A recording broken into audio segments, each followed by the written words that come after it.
নাহমাদুহু ওয়া নুসাল্লি আলা রাসূলিহিল কারীম। সম্মানিত উলামায়ে কেরাম ও আমার শ্রদ্ধেয়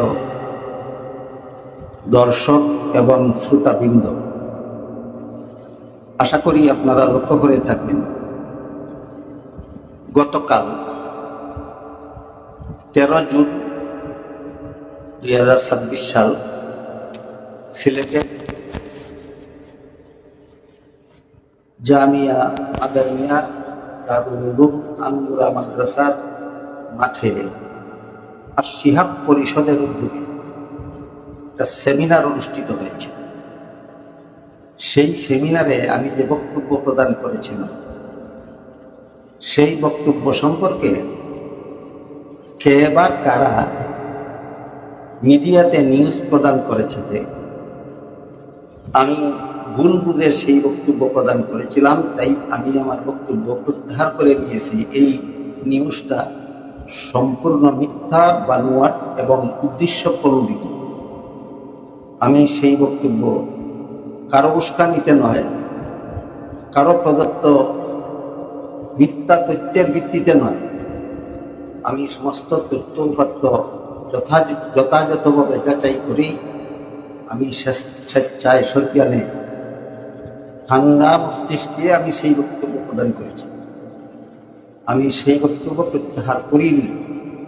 কাজেই যারা মিডিয়াতে প্রচার করে বেড়াচ্ছে যে আমি আমার বক্তব্য প্রত্যাহার করেছি, তারা মিথ্যাবাদী। আর আল্লাহ কুরআন বলেছেন, মিথ্যাবাদীদের উপর আল্লাহ লানত। আরেকটা ব্যাপার হলো, এই বক্তব্যের পরে কোনো কুচক্রী মিথ্যাবাদী নয়, আমার হিতাকাঙ্ক্ষী আমাকে এই মর্মে অবগত করতে চাচ্ছেন যে আমি একজন বিশিষ্ট আলেমের যে 2টা বক্তব্যের উদ্ধৃতি দিয়েছি, এর মধ্যে বাবুনগরের বক্তব্যটা ছিল তার পরবর্তী বক্তব্য, আর দ্বিতীয় বক্তব্যটা ছিল তার পূর্ববর্তী বক্তব্য।